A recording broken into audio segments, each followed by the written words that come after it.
Hello, my friends, and welcome to the Space Game Junkie Podcast. I, as always, am your co-host, Brian.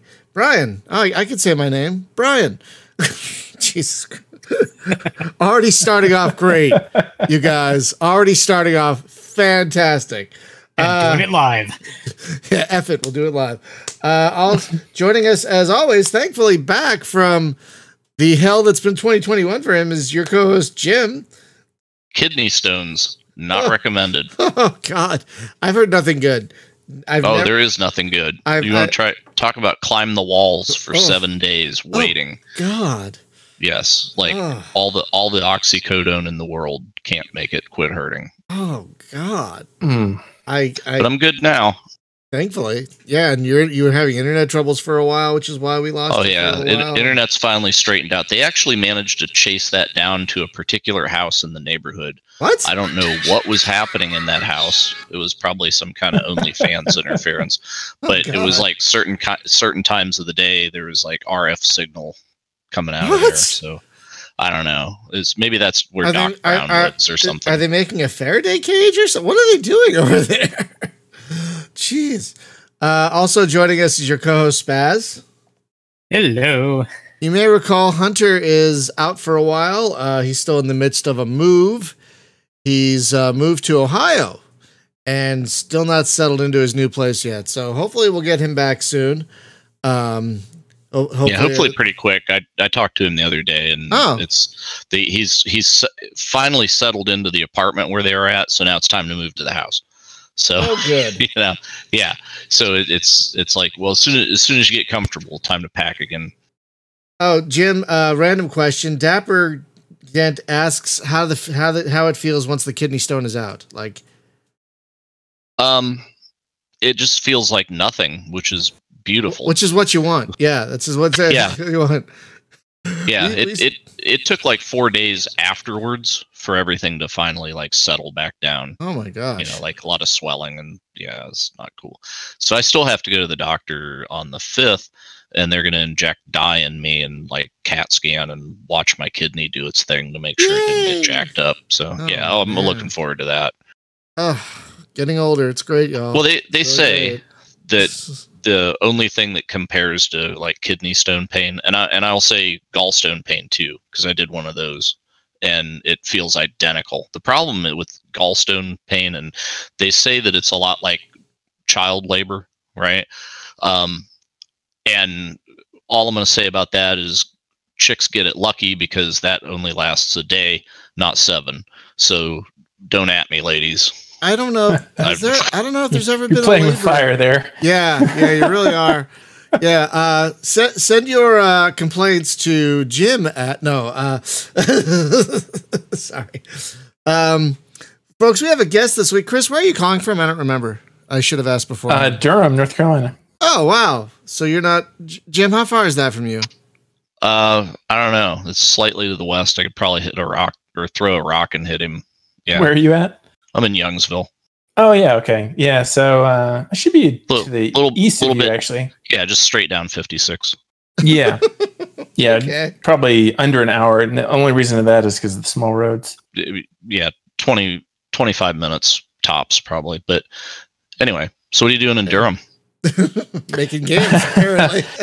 Yeah, I moved up here from Cary, and I'm definitely enjoying that. So I'm native to the area. So. Oh, yeah. Hey, the guy that makes AI War lives over there. I don't know if you've ever met him. Nice. Good seg. That's what we're here to talk about, friends.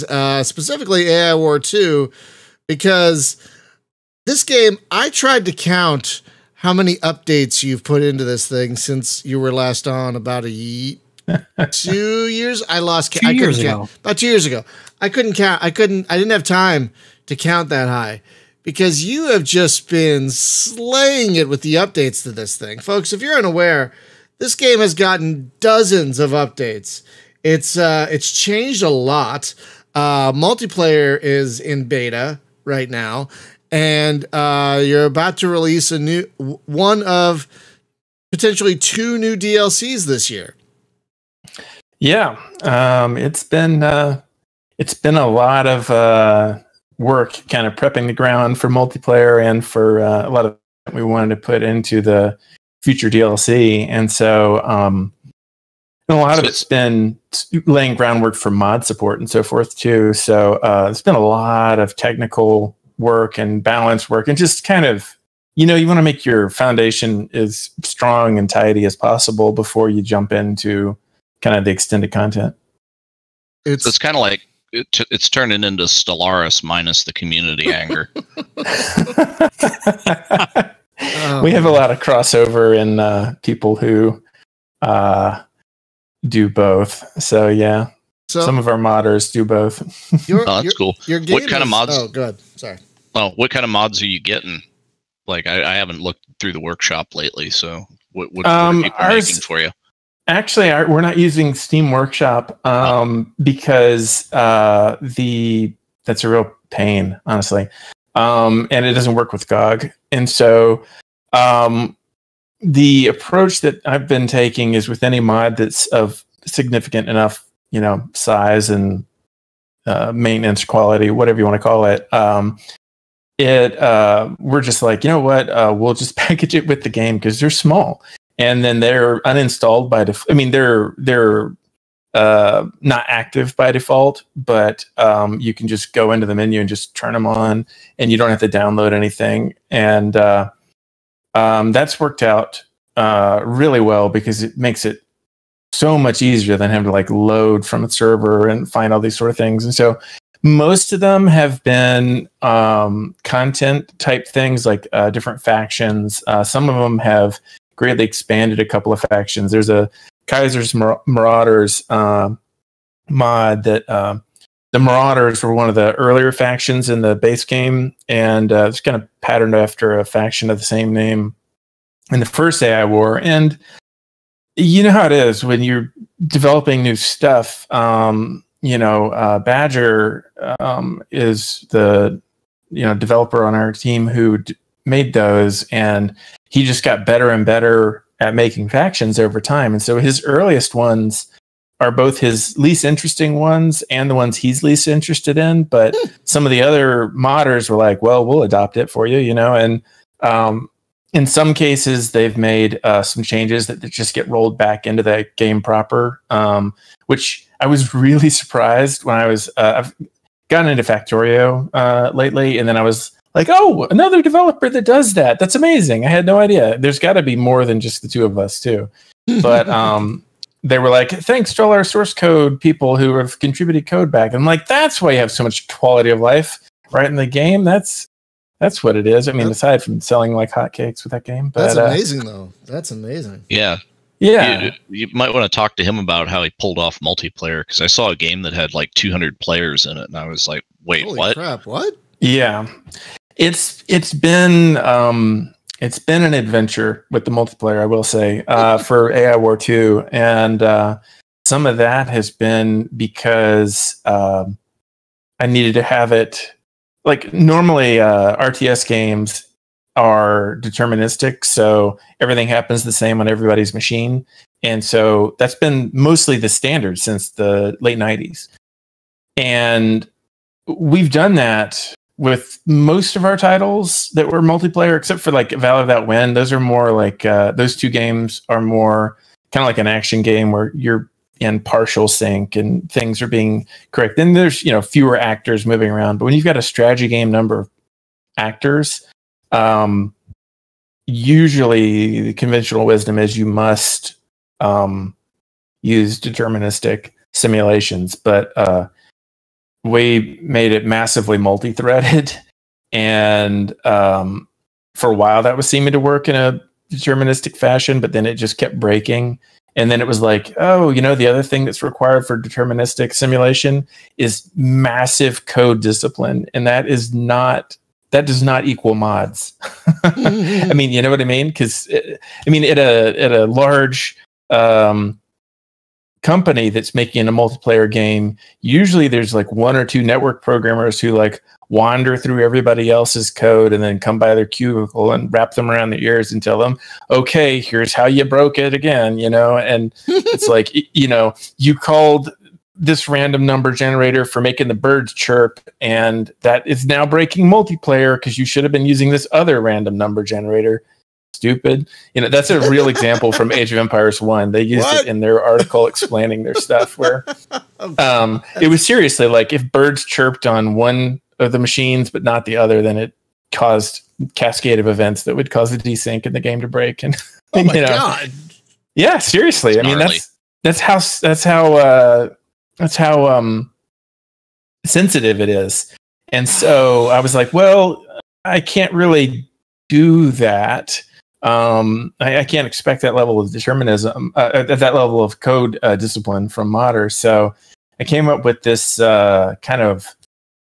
I kind of describe it as, was it X3? It was the Last Stand movie where Wolverine, it's a terrible movie, terrible movie. Awful. Yeah. But there's a kind of cool scene with Wolverine there at the end, though. And he's, the rapid healing, right? For anybody who doesn't know Wolverine, I don't know why you're on well, okay. He's not in space. Fair enough. But still, geek culture. So Wolverine's like walking up to the Dark Phoenix, who's like disintegrating him at the same time. And so basically it's like this kind of battle between his regeneration and entropy. So that's what I did with the multiplayer. Is I basically said, we're going to try and have it be deterministic. It's going to break constantly, entropy. Don't even care. We're going to have a self-repair process that runs. And it's just going to be Wolverine running through the meat grinder, and it works really, really well. Oh my god! Wow!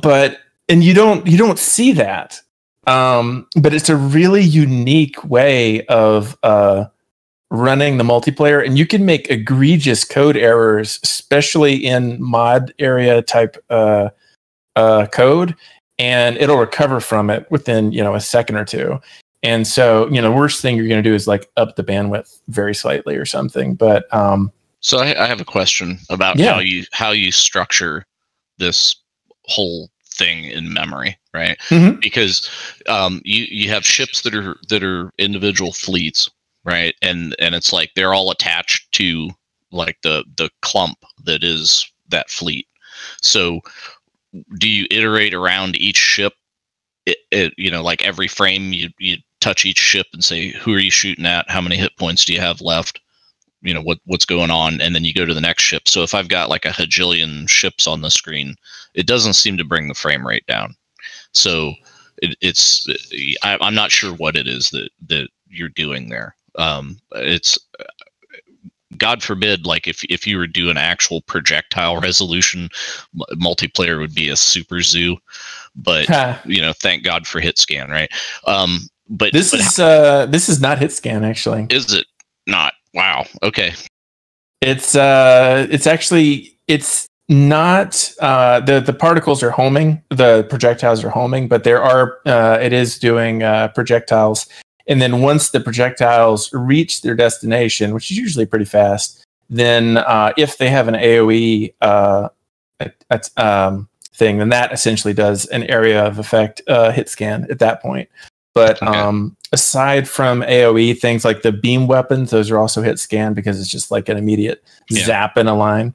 So is it a thing where the fleet knows how many members it has and what their health is, so it can just check in as a fleet array? Or no? It is subset by planet mainly. So that's the really big denomination that makes it so that battles are able to happen. So if you were to have, so there's a multiplicative increase in computing power required for each number of ships. So if you've got 100 ships versus 100 ships, that is what is that? 10,000 checks.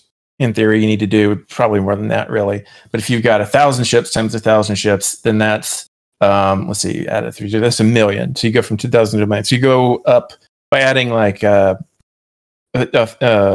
you shift orders of magnitude very quickly.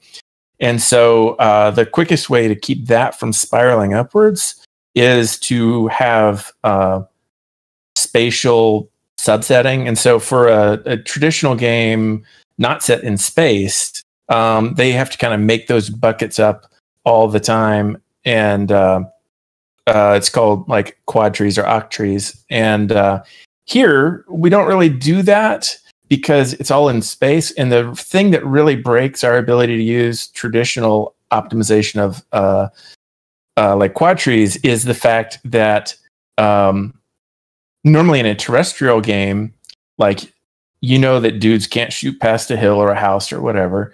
And also there's snipers that can shoot really, really far, but most people, an AK-47 or whatever, can only shoot but so far. In the space games, stuff just goes, so you have a lot of things with a lot of long range. And obviously we simulate ship ranges. So, but there's ranges at every gradation. And so we actually tried quad trees at one point in the first game, and it had no performance benefit for us because there's so many different variances of, this guy can shoot kind of far, but not that far. That guy can shoot farther than that. This one can shoot anywhere. So it all comes down to just moving a lot of stuff onto background threads, and we're processing the movement of ships simultaneously to processing the movement of shots, simultaneously to processing shots hitting things, simultaneously targeting is happening on another thread, and so on and so forth. And so one of the most intense things is good target selection in this game. And instead of we actually take that out of the simulation, because normally that would be like part of the AI of like, so who do I shoot at the moment, And that's not something that we can guarantee we can do in a timely fashion. And by a timely fashion, I mean in the next 100 milliseconds. That's, we can probably get it done in the next half second, but that's too slow. And so what we do is run that on a secondary thread and then calculate that data and then just shuffle it over into the main simulation in batches. And that way, you might be a half a second stale on your targeting data, but unless you're running at like a really just hyper fast simulation speed or something, it's really not an issue. So it's gone ridiculously parallel. We have the first game had a main simulation thread and had a background AI thread. This game has in background AI threads, and I say in because it depends on how many different factions you have. So if you've added in like 10 different mod factions, those each have their own background thread. And then there's the background threads for whatever factions you enabled from the main game. So you could have 30 background threads for factions. And then you've got for the simulation itself, instead of being just one background or foreground thread, it's like one main background thread to rule them all and then kind of bind them. And then there's like 16 subthreads, and then a bunch of those have further subthreads if they need to. So if you had a 26 core, one of those really ridiculous processors that AMD makes that are just like obscene number of cores, you'd use them. Wow. See, where I'm at is kind of like, if I was making a Space Invaders clone, how would I handle hit detection on? So we're in a different level, right? So it's like I had a kid ask the other day. He's like, so I want to learn how to program. What do you suggest? And it's like, well, probably Unity because it's C#. Sure. But because high level language, you don't want to really just dive right into C++. And then he's like, so is math really important? Oh my, yeah. And I was kind of like, well, yeah, you should probably talk to Chris Park. Just trig and matrix math and so on. No. I mean, we run the this game has 6 distinct coordinate systems to it.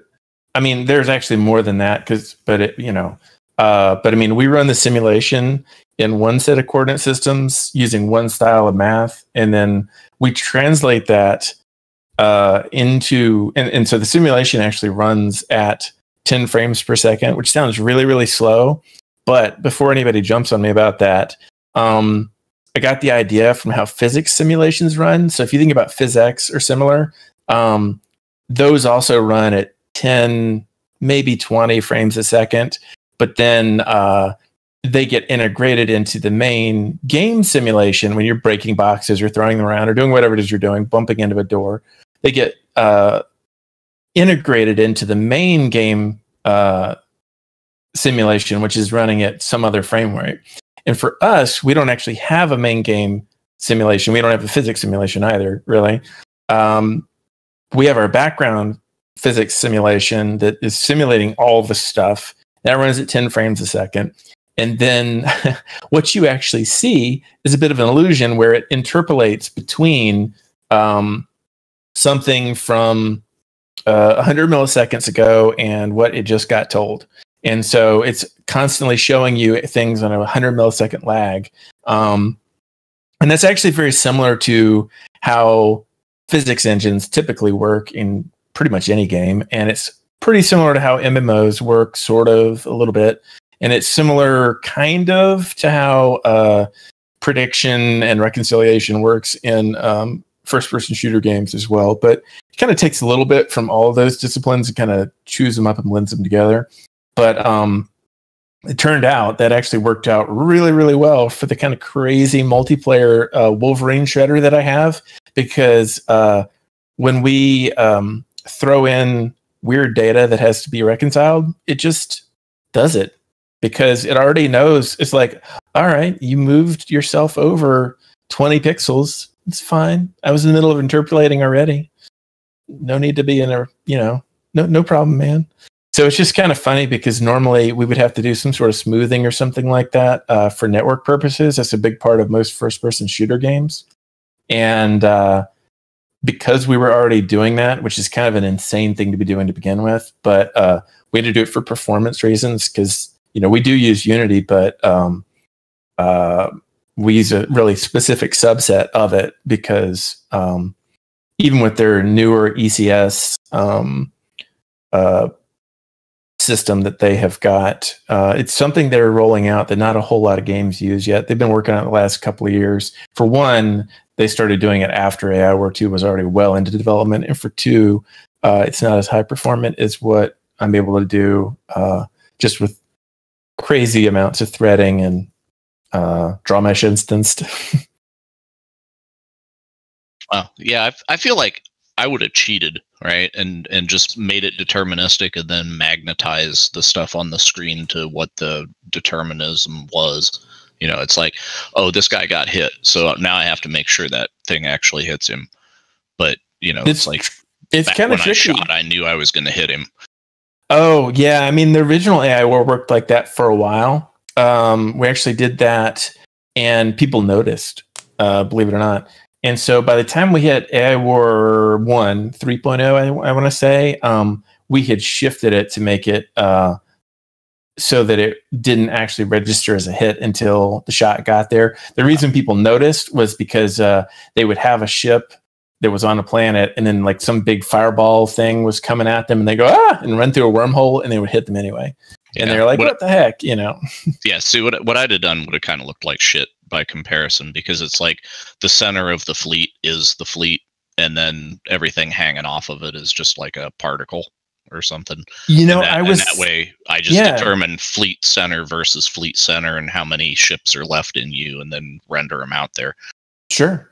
I mean, and I did something similar with what we called squads for a while in early AI War 2, because I wanted to have like, this, I was kind of thinking of, was it Rise of Nations, where they've got like, here's your gunners, and there's like 3 little guys that run around. They're all one unit, but as they get shot, like one of the guys falls over and dies, and then the other one does, and then finally the last one does, and it's like, it'd be nice to do something like that. And yeah.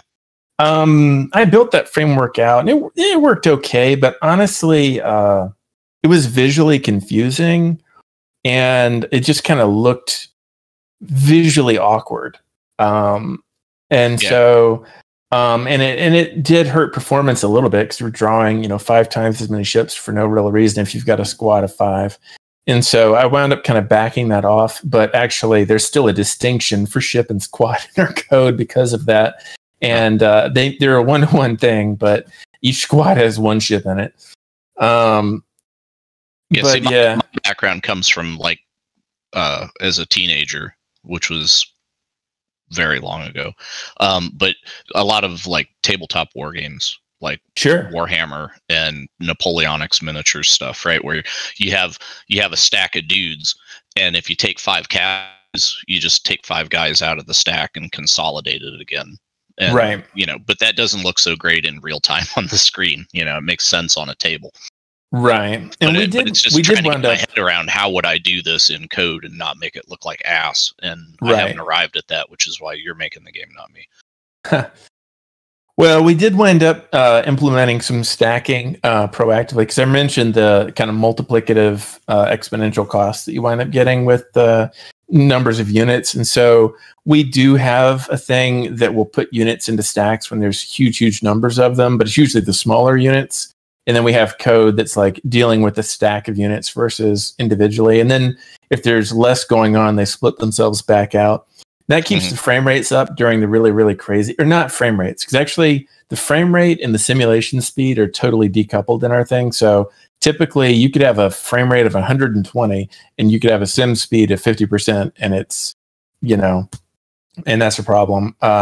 There actually is because of the way that we do handle time in the simulation, you can actually just hit the plus key on your keyboard if you're running at 50% sim speed and have a perfect frame rate, and it will double your simulation speed, and you're back at 100%, and your frame rate's still fine. And it's like, wait, what? How'd that go? And the reason is because we're doing time steps that are twice as large then, and it's still running at 50% quote unquote speed, but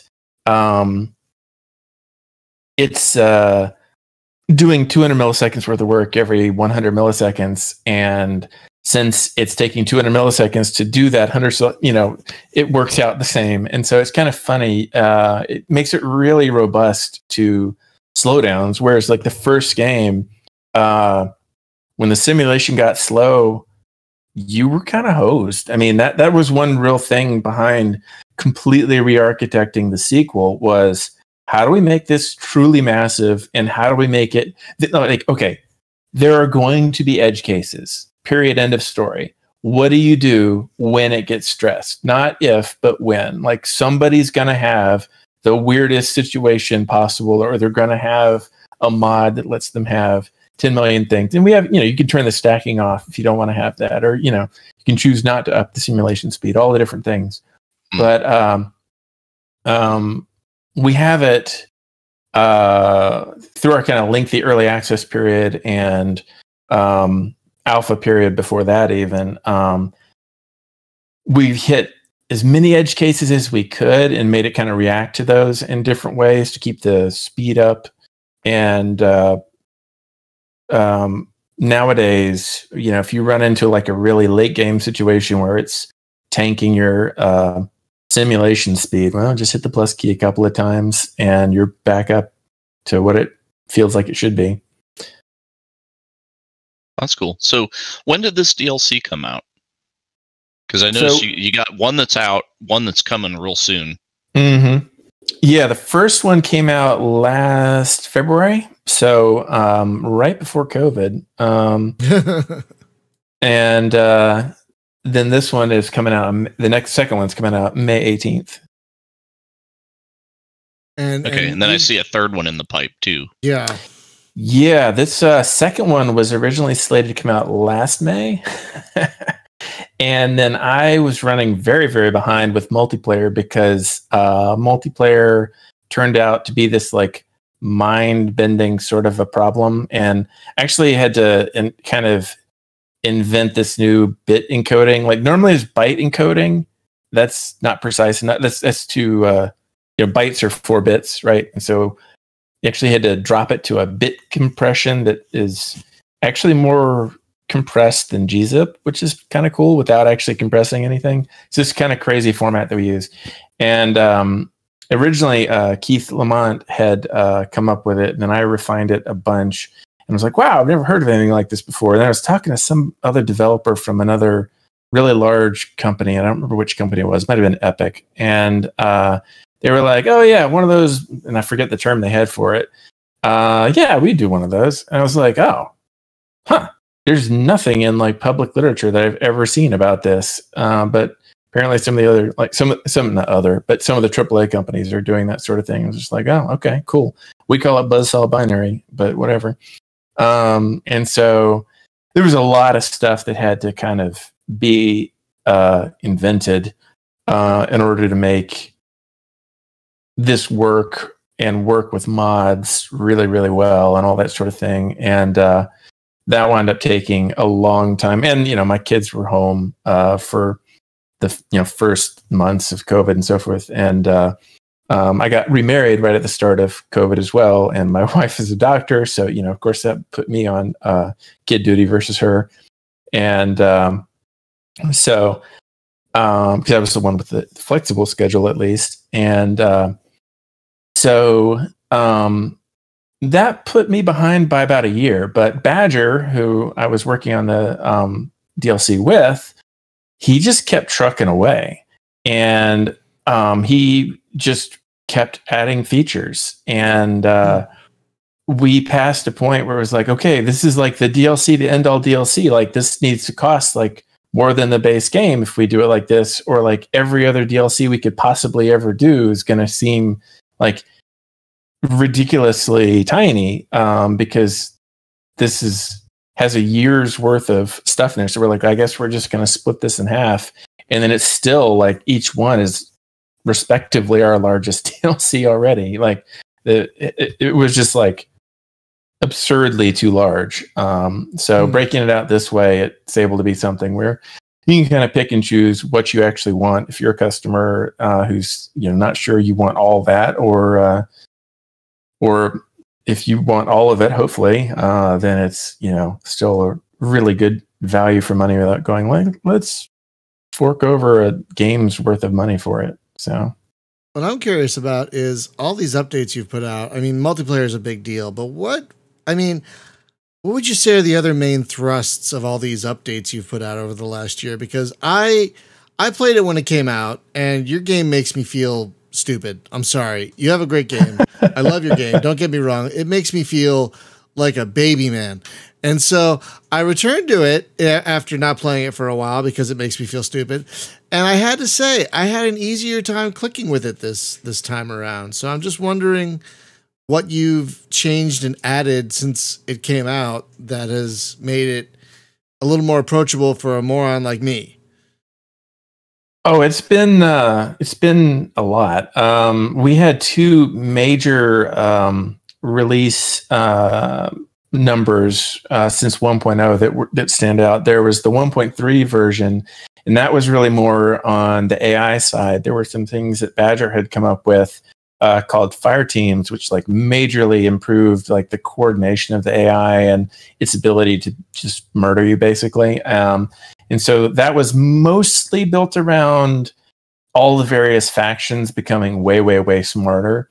And, it was a humongous revamp of how that side of the enemy side and or allies, but NPC side, let's put it that way, functions. And it was just a kind of quantum leap forward with them. And so we referred to that as being almost like a sequel. And then the 2.0 was when the first expansion came out, and that had a lot of, updates to it as well. We had a complete, I redid the shaders and lighting and visuals for literally every ship and structure in the game during that. And then I think we had a version 2.4 or something like that we redid the visual feel of the entire UI. It started feeling way more thematic and easier to read.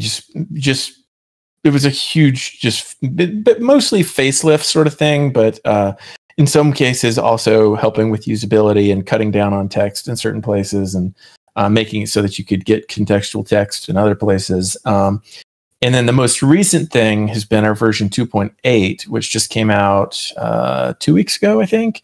We call that one the paradigm shift. And that one is the one that's really focused around making it approachable. And I'll say, honestly, so it was over Christmas holiday break, getting on towards New Year's, and I was thinking about, coming back and the work I was going to be doing. And I realized something, which was I don't like playing the middle game. It's not fun. I personally am not having any fun with the middle game. I love the beginning of the game, and I like taking somebody else's save and seeing what happens when I do the end part. But there is a point at which Chris McElligott Park would hit 20, 30 minutes in and go, I don't know what to do next. I'm the lead developer, and I'm feeling this way because I've got too many options and the wrong kind of options. And I'm just like, I don't know. This feels like a really hard math problem. I'm tired from working on coding this thing all day. I don't want to do this right now. I just play the end of somebody else's game. That's fun. And I was like, okay, that's a problem. That's a real problem. If I'm hitting this point, other people are too. And so I thought about, what was it that was, causing me to feel this way? And, where are the things that are making me feel overwhelmed? And a lot of it was like, oh, you need to make these choices in advance of information, or there's too many choices, or, there's not just a lot of kind of meta level stuff, the game's flow, like, like mechanically, everything was fine.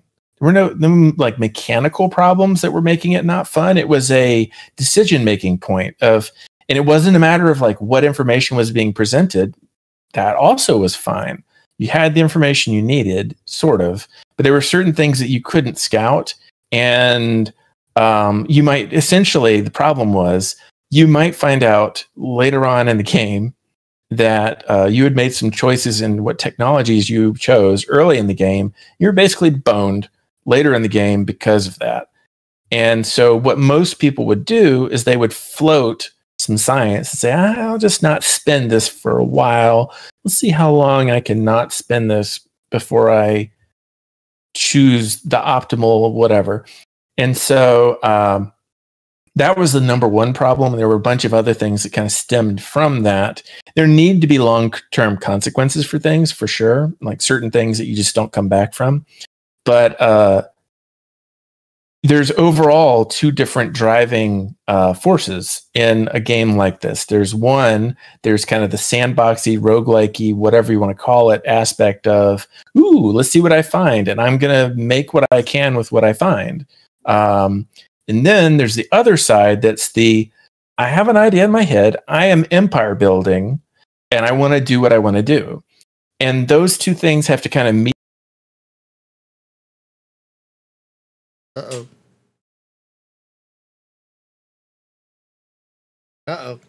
And what can I build out of that sort of aspect? Because it keeps away the repetitiveness and gives that sense of exploration too. I mean, that's what is a space game without a sense of exploration, right? That's so for me, I was like, okay, science, that is empire building. I decide what I want to invest in, and I want to be able to uninvest some of my science and reinvest it.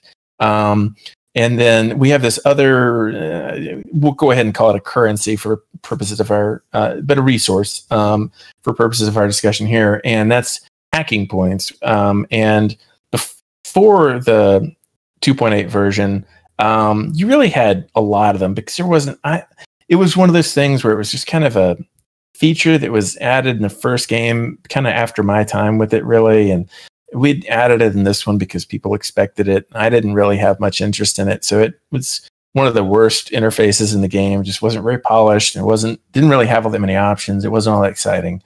And I was like, hacking an artificial intelligence opponent really seems like that would be one of the key things humans would try and do to it. So, okay, let's kind of lean into that a little bit more. And so the nice thing about, if you have a target, an objective building that you want to go capture, and your verb that you can use to go interact with that building is I either shoot it and it dies and I get a thing from it, or I capture it, and then by capturing the territory that it has, it gives me some things. Then that doesn't really give you any there's no multiple choice there unless there's just like things for you to capture or blow up just everywhere. But if you have a same sort of building that's there and you neither blow it up nor capture it, but you go over and you hack it, then it's like, hello, here's your 8 options. Which of these would you like? Take your time thinking about it, and then we'll get on with the hacking and things will get dire. And then we can even say, you know, okay, you've hacked it once. Would you like to hack it again? It'll cost more the second time, or is it not worth it? You know, that's a you choice. And so that sort of shift to the game flow made it so that hacking points were suddenly way more important, and those were the things you never get back once you've spent them. And you can get more, but it's going to aggro the AI if you do so. And so you have to be judicious with it. And the science you spend, but you can get it back, but you have to spend some hacking points to do it. Not a huge number, but enough that you feel it. And so respecking once or twice during the game. And I was actually playing another space game, playing over the holiday break. I was playing Outer, which one? Not Outer Wilds, the other one. Outer Worlds? Outer Worlds, thank you. I was playing both, and I get extra confused because I played both at the same time. But yeah, I was playing Outer Worlds, and I was running into that same thing that I run into in so many RPGs where I'm like, why do you ask me to? I mean, I played loads of Dungeons and Dragons, but you know, especially with a sci-fi one, like, what exactly do these stats mean? Like, how are they going to interact? You know, like, okay, so I've spec'd out my character to begin with, starting the game, and then I'm a little bit irritated by that because I don't really know what all that meant. I didn't want to go look up spoilers for like, oh, definitely put all your points into blah, blah, blah. And so I was some number of hours into the game, like maybe 5 hours, and the computer on your ship lets you respec. I'm just like, oh, that's really nice. Of course, it's modern RPG. They all let you do that now. And I was like, hold on a second. I'm this thing I've complained about for years with RPGs, like Western CRPGs, is exact same thing I'm doing to players in AI War 2. Like, tech is the same sort of thing. So you should be able to, you know, okay, fine, make your choices early and make it so that it makes sense for the early game. Deal with the early game. Invest all your science. Don't float it. Invest it. Deal with things. And then when later you go, oh, I wish it was a little bit different, then respect that portion of it. And that sort of lets you weave a different mid game and a different end game and have these different distinct phases where you're kind of reconfiguring your empire as you go. And that feels so much better because there's not this am I making a terrible mistake sort of feeling as you invest early in whatever it is that's nearby and makes sense at the time. And it's very akin to that CRPG feeling of how much relief we all felt once they started allowing respecking sometime in the early mid 2000s, I guess.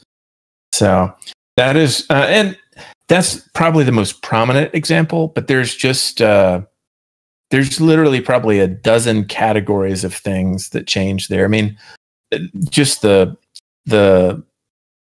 you're no longer like the power curves for each individual like ship line that you have is different. So it's actually more beneficial to have several mid-power ship lines rather than just one hyper-powered like Mark 7 ship line.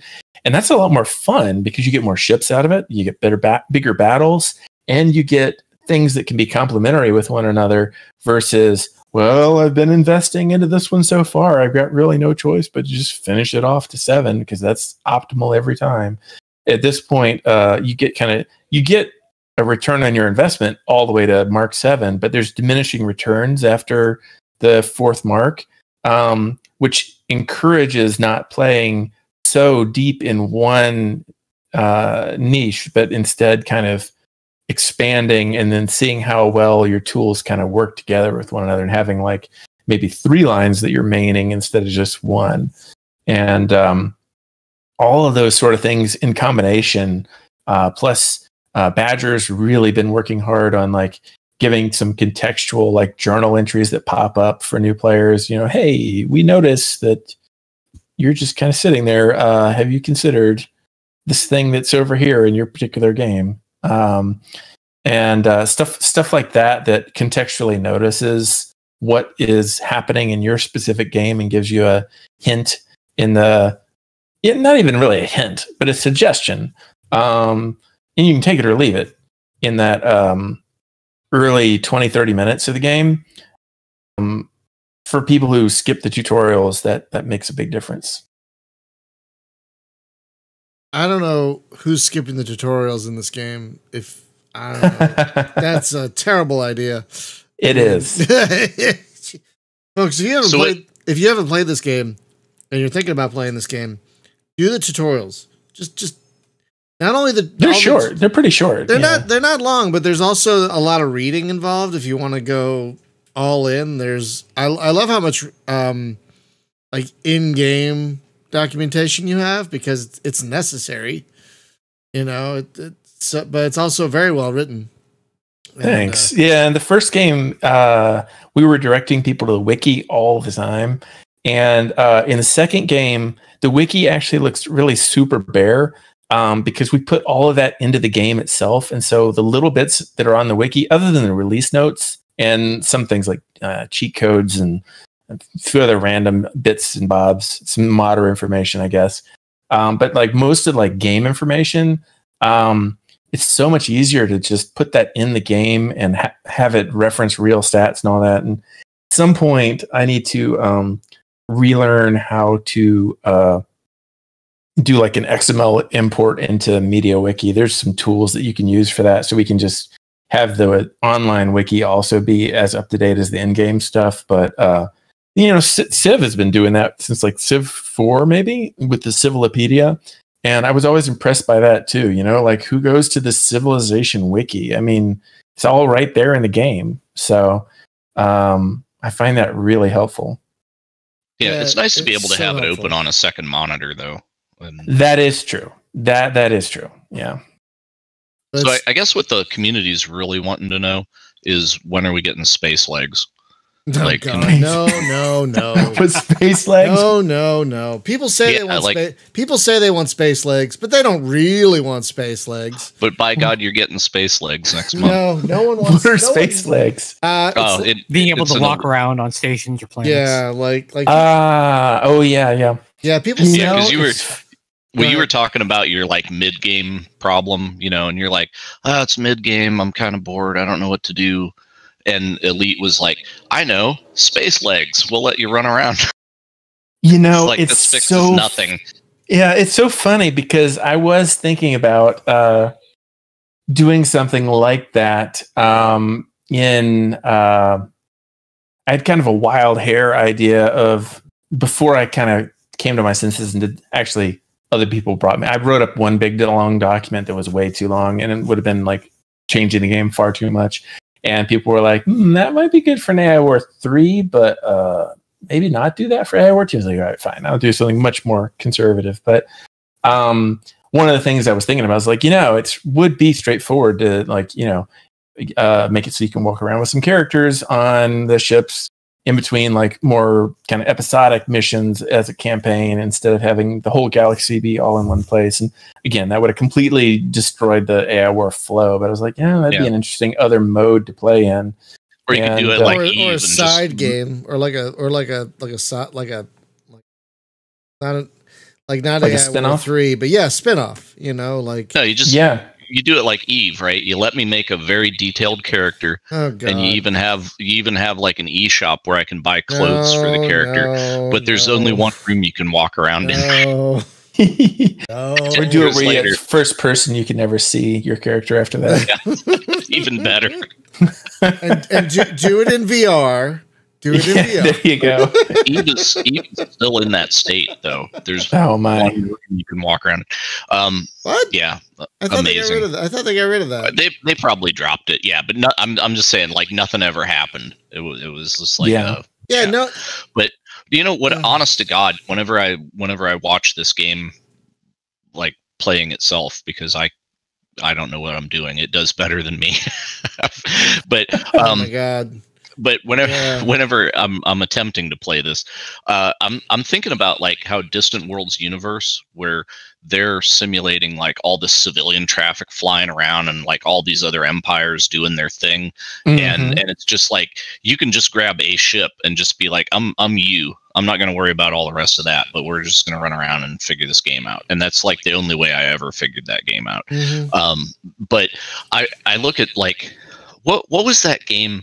And Chris Roberts was like huge on it, right? And it was Limit Theory, I think it was, the guy that was making that kind of Alita-like thing that was going to be, but it was that massive simulation of a gajillion ships and their individual like economic roles and what they were all doing and stuff.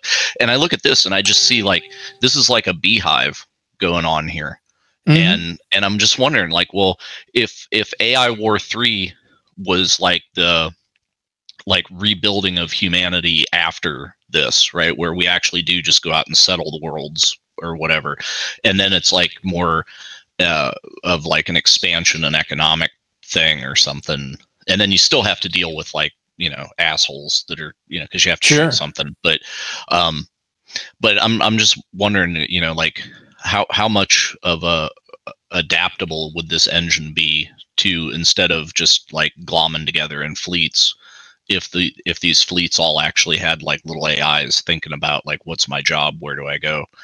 Oh, it's super adaptable for that, and that's a big part of what the fire teams do. So I mean, a lot of the third-party factions, the NPC factions, do exactly that. So like the Scourge in the first expansion, you can play with them as an ally, or you can play with them as the enemy. Canonically, they're an enemy, but they have these little warriors that go around, and then they, as they fight and win and that sort of thing, then they gain like experience points essentially. And then they go back to an armory and they level up, and then they take on the characteristics of a specific race of aliens from.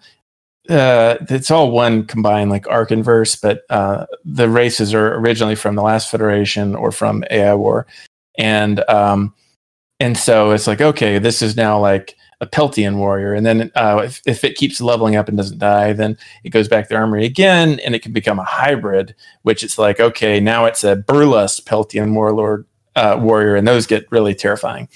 And so there's like this whole thing going on there. With the Dark Spire in Dark Zenith, excuse me, in the second expansion, they have this really complicated economy with like 5 different resources that they're gathering and things, and then like depending on what they gather more of, which you can see, they wind up like leveling up.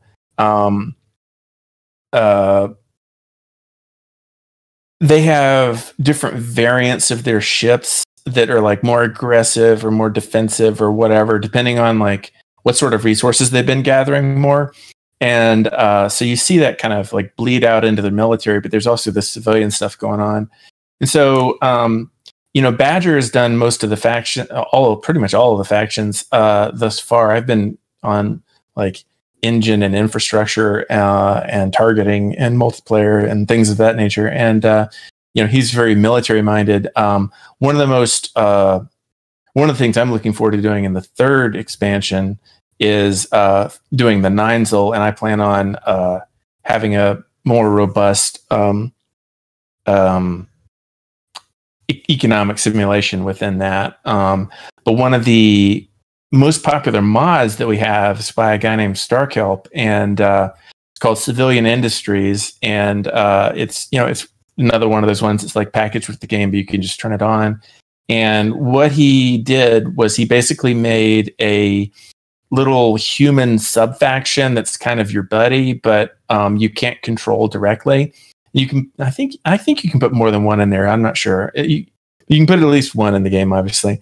And they just like do civilian stuff. They build trade ships and they build all these other things. And so what I wanted already there is what you're saying.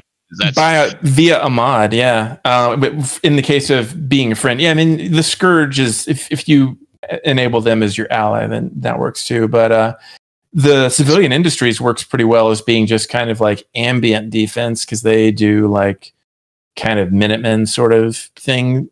They're not going to win the game for you, but they're comforting. A lot of people really like them for that reason. Well, but they're good. They're good damage sponge too. What I was looking at is basically like, if that, because God knows I don't want to try to deal with actually running an economy.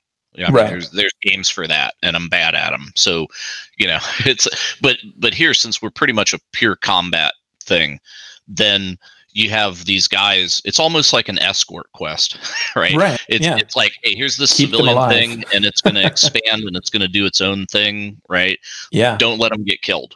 Right. And as long as you keep them alive, and you kind of have to deal with what they're doing, because they're going to tend to grab like planets that suit them and things. So at that point, it's not like, what's my strategy? It's kind of like, I have to escort this blob around as it expands into the universe. So I'm kind of at the mercy of what it chooses to do, kind of thing. I mean, it's like, if I want to let them get singed back, I can just not defend something, and they'll learn quick. But yeah, that's a super cool idea. That's basically what I was saying, is like, well, maybe AI War 3, but it's already here. So yeah. You can kind of do that with the Marauder faction in the base game too, and Kaiser's Marauders takes it even more. But they'll take territory. If you make an allied Marauder faction, they're more militaristic, but it takes them a while to like build up a base and then mark up the base and take the territory, and then they expand from there. And so they're kind of like a military expansionist sort of feel to them in terms of their AI. And so if you have an allied team that you set up of like, oh, I've got civilian industries, the mod on, and they're my friend, and I've got either regular or Kaiser's Marauders on, and they're my friend, then you've got these two different flavors expanding outwards. And you can actually take the nano cost, which is basically kind of like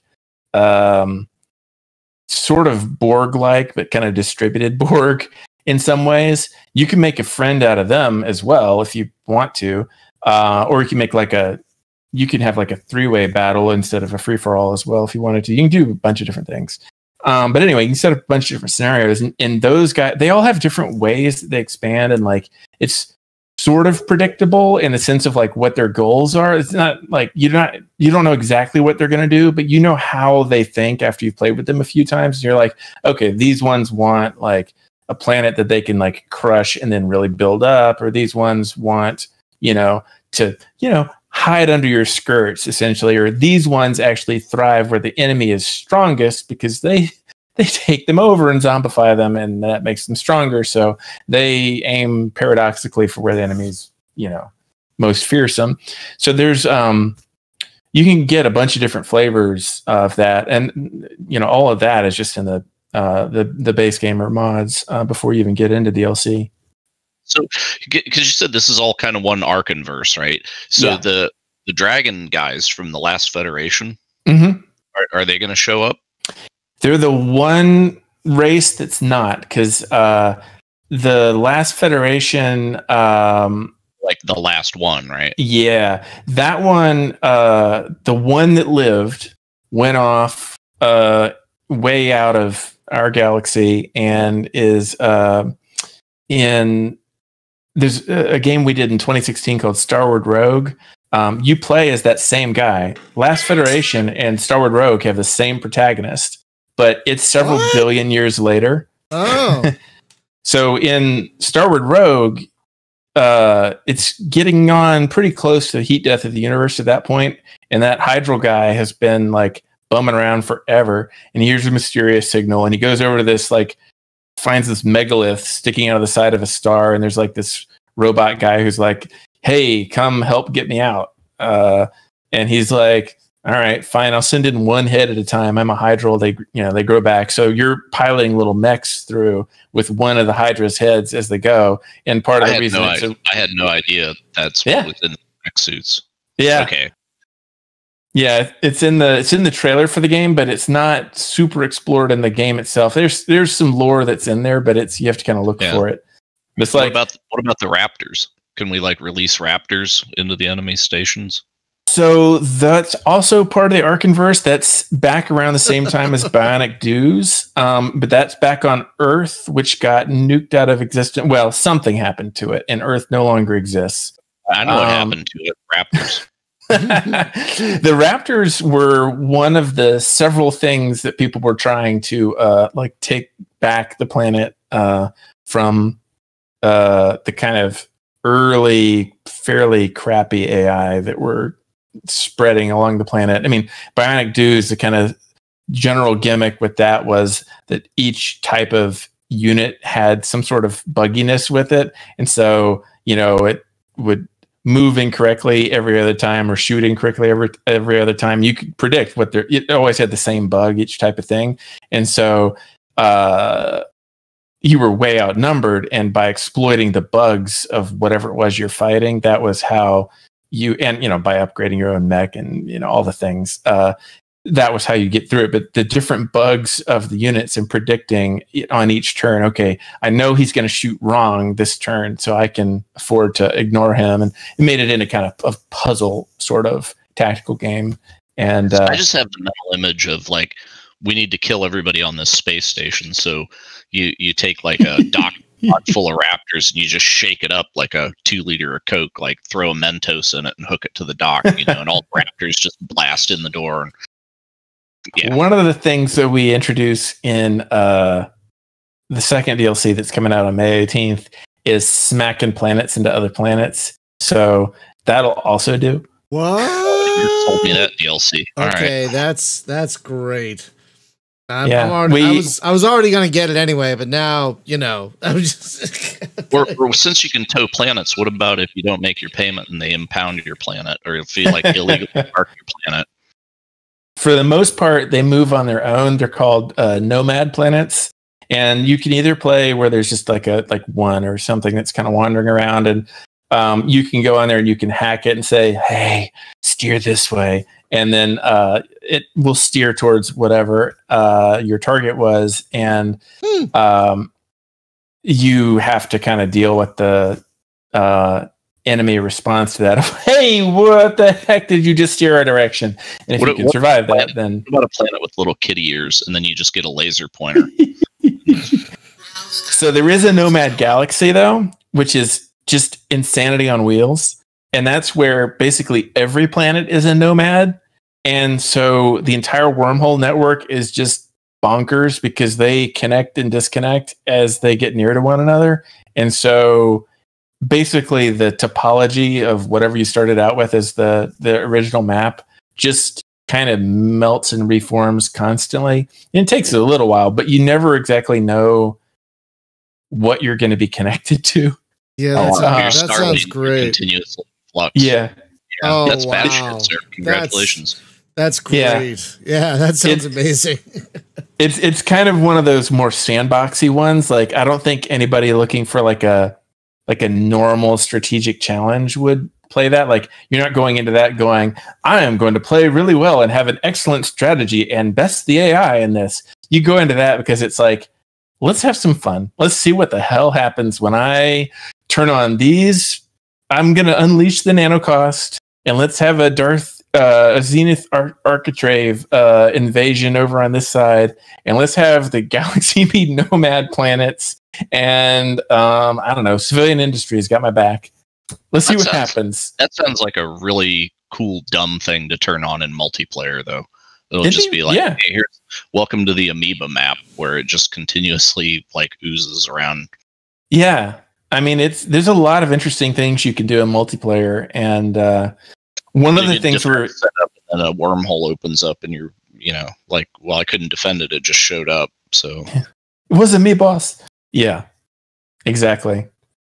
In the third DLC, one of the things that we're adding is for multiplayer. There's several multiplayer things there. We're adding a champion faction that you can play as, which we had in the first game, where basically instead of playing as a whole faction, you basically are just one ship, and you play as that one ship, and you're kind of soloing content for the most part, and you can help out the main empire, but you can also warp into the fifth dimension, which in the first game was nebulas you could go into, but here you go to the fifth dimension, and then you interact with these fifth dimensional aliens instead, and level up and stuff, and then come back and upgrade your ship and all that sort of thing. And that was what we were planning on adding as far as like an alternative factions that you could play as. But what we also added, this was like a random idea that Badger had for his own play group, and it's turned out to be, in my opinion, even cooler than Champions, is he added a Necromancer faction where we have stuff that can zombify enemies, and when you do that, then you're not able to control them, but they were the enemy ships, and now they're the enemy of your enemies, and so they die over time. They work as like chaff, and it's super satisfying to like take the botnet golem or whatever and go just zombify a bunch of enemies, and these are mine now, and then they just like turn right around and start attacking their peers. It's the whole Wololo sort of effect, but minus being able to directly control them. The Necromancer faction lets a human player have a Necromancer ship, and there's some upgrades and stuff that's kind of along the lines of the Champion thing. You can also build like these necropolises, all these crazy things. But then you also get to control the zombies. So any zombies that the normal human empires make, or that you personally as the Necromancer make, you get to control. And they become like your minions, and you get to do stuff with them. And that's ridiculously fun. There's just so much ridiculously fun content in each of these expansions, actually. Yeah, they look. That's the difference. Sorry. That's the difference between you and me. Is I could sit here and just make that shit up, and you actually not only make it up, you code it too. Because it's just like, for the last 10 minutes you're like, oh yeah, and we're gonna do this thing and this thing, and it's all nuts, right? And it's like, cool, it would be all I could do to just think of it, let alone actually bolt it in here. So, but that's kind of my other question is, how do you make this stuff so modular that, let's say I skip a DLC in the middle or something, right? Mm-hmm. Like how do you deal with that? Where it's like, oh, there's content I don't have, and nothing that absolutely relies on each other, so it figures it out, huh? So we have that problem compounded a lot, actually, because of mods. And so like a good programmer who's used to dependency packages, I set up a set of dependencies, but I made it so that it's really, really granular. So we don't want an entire DLC to depend on any other entire DLC. And for mods, before I added the dependencies, there were certain modders that had made things like, here's an extended ships mod that gives you more ship variants. And here's a second mod for if you have the first DLC. And I was like, ooh, that's not good. I mean, that works for now, but that should be one mod. I'm in that mode with some games like Battletech. Right. It's like, I'll play this cool mod. And then luckily I have all the DLC, but it's like, oh, to install this mod, which is damn near any mod for that thing, it's like you must have an entire laundry list of DLC. So, and then and then things like Stellaris, where people make these cool mods. Like there's that Star Trek mod that's just banging, right? But you have to roll back to an ancient version of the game because all the stuff that they add, and that's what makes the modders nuts on that game, is because every time they touch that game, they break all the mods. So so good luck. I have started my long before I was a game developer, I was a modder, so I've been in those shoes and felt that pain. So I kind of knew what I wanted to build, and so with the extended ships variant mod, for instance, I think that's by CRC Gamer. I may be wrong. That might be Arnaud B. I cannot remember. But anyway, that's a mod. It was originally 2 mods. Now it's 1. It has no dependencies for the mod itself. However, if you've got no DLC, then it has 1 set of ships only. Stuff that's variants of stuff in the base game. If you've got the first DLC, then there's more ships that the author thought of that are variants of stuff in there, and those have a little dependency tag on the ship variant that he made that says, I work with DLC 1. And so if DLC 1's on, then that turns on as well, and you get the variants of that. And so then it just like whatever parts of the mod that are in there. So the really cool thing is there's some other mods that are like, you know, content focused, you know what I mean? That other mod authors made. And so I think in this particular mod as well, there's like a More System Defenders mod by somebody else. I think that's Arnaud B. And that one added some new like station keeping frigates and so forth. Well, the extended ship variants mod author was like, I'd like to make some variants of that as well. And so if you happen to have the More System Defenders mod turned on, I don't think these are the exact ones, but it's the general idea. It says in the mod description which ones will turn on stuff. But basically, it then turns on just contextually the parts that matter. And so you can say this particular part of my mod depends on this other mod and or these 3 other mods or this expansion or that expansion or nothing. And the parts that can turn on in the current environment will, and the parts that can't just don't, and it's fine. And that way you kind of get the best of both worlds. There are some mods that are predicated around features that are specific to some other mod or a specific expansion, and those ones have like a hard requirement of, I'm sorry, you can't turn this on without also turning on DLC 2 or without also turning on the AMU mod or whatever. And in the case of like a mod, it'll generally just turn that on for you. But all of those sort of things make it as soft as possible and everything just kind of interlock. With DLC 2, there were a couple of things where we're adding some new races in and some new functions, and it was like, oh, the Scourge in DLC 1 is all about like taking bits from different races. It would be really cool if they had variants for these ones in DLC 2. And I'm like, well, why not? So we made it so that if you've got DLC 1 and DLC 2, then as part of DLC 2, it turns on some new Scourge units that start showing up that include like Burlesque Zenith hybrids or whatever, or Spire Zenith hybrids, that sort of thing.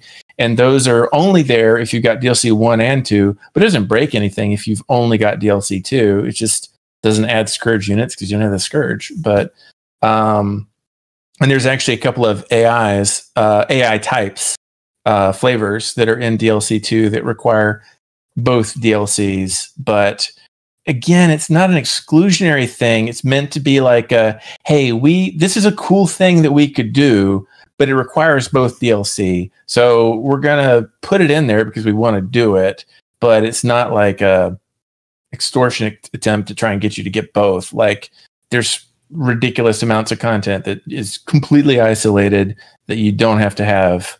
You know, we want you to be able to just buy any single DLC or any combination of DLC and be really, really happy.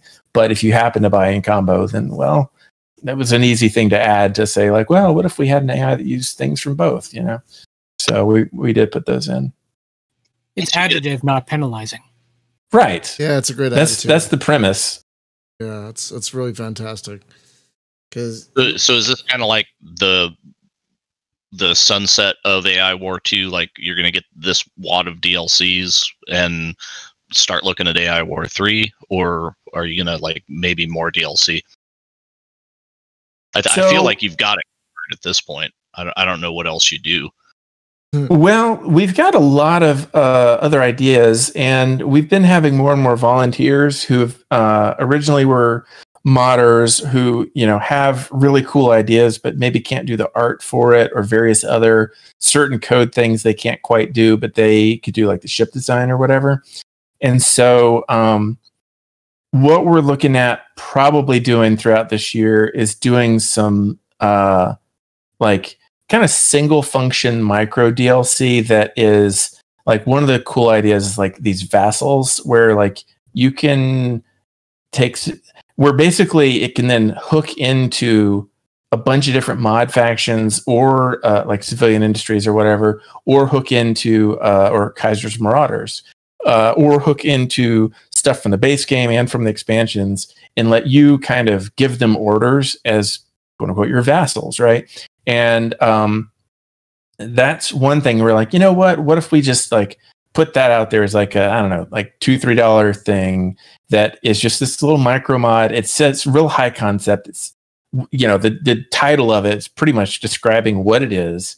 And that way we can kind of gauge what the interest is. And especially with things where we're working with, you know, volunteers, you know, contractors and that sort of thing, they can kind of see a return on it. And we're not in the red constantly with doing this sort of thing, but it can continue to grow, because as soon as we go to AI War 3, then all of the mod economy, you know what I mean, of like, not economy, but all of the mod landscape that exists suddenly becomes kind of irrelevant. It's like, oh, we got to move to the new one, or it's got to be ported to the new one. Well, what if the mod author's not maintaining it anymore? What if, you know, like, there's a lot of cool things, some of which are not maintained anymore. And so, but they still work. But if I move to AI War 3, they wouldn't get ported over necessarily. You know what I mean? And so, I'd really like to avoid moving to AI War 3 for as long as possible. And to some extent, that means figuring out a way to make sure that we've got, you know, if people are actually interested in this sort of expanded content for AI War 2, that we're monetizing it in a way that such a dirty word, right? In a way that's you know, it's fair to everybody. So and businessy. You know, so businessy. I know, right? Oh my God. 2020 was a wretched year, though. I mean, we released. I mean, our income was like half what it was in the year before that. And that was not a. 2019 was not a fantastic year either. So it's just like, ooh, okay. You got to give everyone what they want, and that's Last Federation too. I mean, come on. That would be fun to do. You know, and I'd play the hell out of it. Yeah. Yeah. Same. Okay. Well, that's good to know. It kind of faded from the public consciousness after a while, but I do what I really want to do, aside from more AI War 2 like expansions and stuff, before any sort of thought of AI War 3, is I want to focus on some really small, I don't even know exactly what, I've got a laundry list of ideas, but some small projects that I just work on myself that are just like, it's a game. It's not a system. It doesn't have DLC. It doesn't have blah, blah, blah. It's just, here it is. It's an experience that you have for 5 or 10 hours or whatever. It's fun and exciting and memorable and whatever. And then you move on with your life. You know, I'd like to make a game like that. I'd love to see like a stream of like $5 one shots. Yeah, that's kind of what I want to do. Is here's an idea. I need to get this out. That's it. On to the next one. You know, it's like Chris Park's Flappy Bird. Not that simple, but yeah. but I'm just saying, you know. Yeah. But eventually, you have to come back around and do that Stars Beyond Reach thing, right? I think Stars Beyond Reach is pretty well dead. Beyond Reach at this point. Yeah, it's beyond reach. It's one of those things where that I'm so in the hole financially for that, and it also is so out of date technologically compared to what I'd want to do, and I don't have a good idea on how to fix it.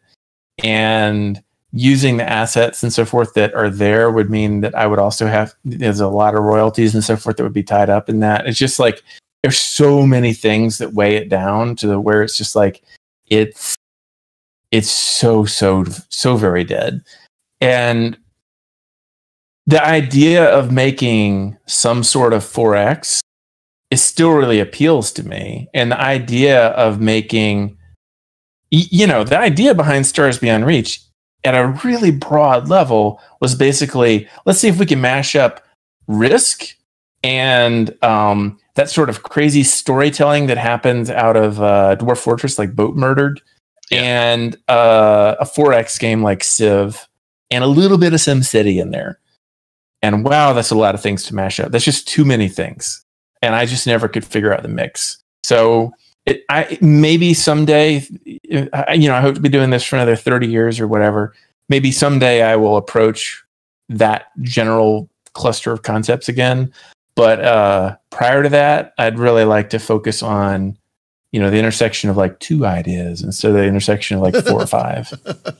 Well, a thing that I would love to see is a game like AI War, how that would translate to terrestrial stuff. Yeah. I really want to do some terrestrial stuff too. Because it would be like, okay, I have all these robot units, right? But they're actually like little mechanical spiders or something instead of spaceships, right? And they run around and do their thing.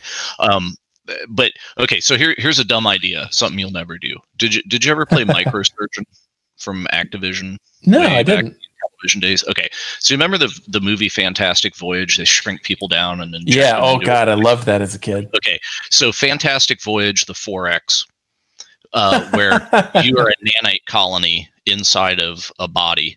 Oh, I think I've seen screenshots of this. No, I just made it up. Really? Yeah, I'm thinking like, so you have like a map of the human body, right? So you got all the blood vessels and the organs and whatever, and then your nanites versus the other nanites that are in there, where you're like trying to like not kill the patient but take over territory. Oh, that'd be fun. Flavor of Borg, or you could just play as the endocrine system in general. I have honestly been one of the things that my wife's been really getting into permaculture. And looking into like a permaculture simulator where you're dealing with like all the different like flows of animals and nutrients and plants and animals and microbes and mycelia and all the different things going on in like a small plot of land, and trying to like by small I mean like 10 square meters or something, you know what I mean? And I mean, it's really bloody complicated if you really do it. And I was like, I'm not sure if I want to get quite, I mean, there is the research for all that, but I think I might actually want to do like alien permaculture so that I'm not constantly getting called out on the science of it. And I can just make up whatever fits for gameplay versus like, because I'm like, the nitrogen cycle is totally OP and needs to be nerfed, right? Like there's stuff like that if I use real numbers, it would just not work for a game. You feel like the community giving you shit in the comments now is heat. Wait till actual doctors come in on you. Right. Oh yeah. Yeah. Well, actually, I want you can keep the AI universe, but I want to be like a privateer style mercenary. Like that would be fun. Yeah, that would be great. That's what I want. I need to build up a nest egg before I take on a project that large. But yeah, that'd be a huge one. That'd be a huge one. Oh yeah, it is. That's on my bucket list. But I gotta get there. Basically, privateer / Rebel Galaxy Outlaw in the AI universe is what that's like. Give me that. That I would play. I would never stop playing that ever. Yeah. Okay. So one of your $5 one shots, right? Mm-hmm. Remember. Oh God, what was that game? This has to be it, Jim. We got to wrap up after this. This has to be it. Okay, so on Atari, it was the original space fighter game, Star Raiders. Okay. Yes. Nobody has made a remake of Star Raiders. That's true. Nobody for 30 years. They don't exist. Nope, they don't exist. Nope. 30 years. Well, there was that one, but we don't talk about that because that's what I'm saying. They don't exist. Atari having a fart. But like, yes, I will pay you handsomely. I will sponsor development with this $100 bill that is sitting on my desk. That's about what it costs. It's amazing. How'd you know? Probably do this in a weekend. No, we should just make a game jam for just Chris here. Call it the Franklin Jam. We got to raise $100 and Miguel. Yeah. I'm sorry. Yep. New last name. Yep. McGilligot. I'm sorry I didn't say that earlier either. No, don't worry. It's easy to think that it's my middle name because I was Christopher M. Park for a long time, and the middle name is. I thought it was your middle name. I'm like, why did he put his middle name in there? Yeah, no. When I got married last March, my wife and I both changed our last names because I thought that was only fair. It's really a pain in the rear for a doctor to change their last name, and it's also a pain in the rear for somebody who's creative to change their last names. It's like, yeah, well, but makes it so that it's not diminutive and we're both in it together and we have that sense of family unity, and both our kids have a name in common with both of us and all that sort of thing. You didn't hyphenate it like in the British style? We thought about that, but it just looked kind of weird, and okay. It feels a little bit formal, and in retrospect, it's been a little bit of a pain in the rear because we're either McElligott or Park to somebody, or it gets quite confused. No, my you wife could have just went for broke and picked like some random new last name and just been. We're both very proud of our family. My wife went through the same thing with her ex. They got a mixed name after they got married. Mm-hmm. It is. She said it was a pain in the butt to get it and then get it reversed. So it's a thing. But I apologize. I'm still not done with the changing all the things. I apologize. I didn't say that earlier. But anyway, let's do the worries. McElligott game jam. You just lock him in a closet for a weekend and see what he comes up with. And give him $1,000. Let's everyone donate. Give him $1,000. Throw him in a closet for a weekend. See what he comes up with. People just have patience. I will do things on a more healthy time schedule. That's fair. Well, we do have to wrap up, folks. We've been talking about AI War 2 today. It's about to get a massive piece of DLC in a couple of weeks. No, about 3 weeks. And then another big piece of DLC later this year, with maybe some micro DLC in there. It's a impressive thing. Don't let it intimidate you. It makes even the grisliest of space game players like myself feel like morons. So just dive in. Seriously. But then just think, when you win, you feel like a god because you feel so freaking clever. I don't know if that's ever going to happen. I don't know if that's ever going to happen, but I'm trying. Just turn the difficulty on. There's 10 difficulty levels for a reason. I'm playing in the babiest of baby modes, and I still feel. There's no way you're playing on difficulty 1 because it's like actively stupid on that mode. You're probably playing on 5 or 6. I don't know. Whatever the baby mode is, and when you pick a new game, it's like you're playing on 5. Yeah. Are you an idiot? Do you want to play this one? Yes, I do. Yes, I do. But that's going to do it for this week. And not only AI War 2, there are a lot of great games in Arcen's stable, if you will, from A Valley Without Wind to Last Federation. Lots of great games in there. Be sure to check them out if you haven't already. Not sure what we're doing next week on the show. I've got some fires in the oven, but like no one's bit yet. I'm mixing metaphors, but I've got some hooks in the line, but no one's bit. That's a better one, I think. But we might do a topic show next week if we don't get a guest. But tomorrow we're doing, what is that? Space Harder Charlie? What is that thing called? I think it's called Space Harder Charlie. And then are we going to do that driving game on Thursday, Spaz? What's it called? Yeah, I think that was the plan. What the hell is that one called? I can't remember. My brain is so Can't drive this. Can't drive this. Can't touch me. I just think of that Brack song when I hear that for some reason. Don't touch me. Anyway, you know what I'm talking about, right? You guys know him. I do. Okay, good. But folks, thank you so much it was a very active chat as well tonight. Thank you so much for everyone in the chat. I hope we got to all your questions. I know there were some in there that were just answered through conversation. But yeah, definitely check out AI War 2. It, like I said, looks intimidating, but it's got a lot of tutorials, a lot of in-game help. You can play starting games where you have a lot of AI friends along with you to make things easier. It's like basically it's the Skyrim of RTS space games, because there's a big map and there's a lot of stuff on it, and you're just staring at it going, where do I go next? I want to go over here. No, I want to go over here. No, I want to go over here. No, I want to go over there. So That's basically what this game is for me, at least. Yeah, that makes sense.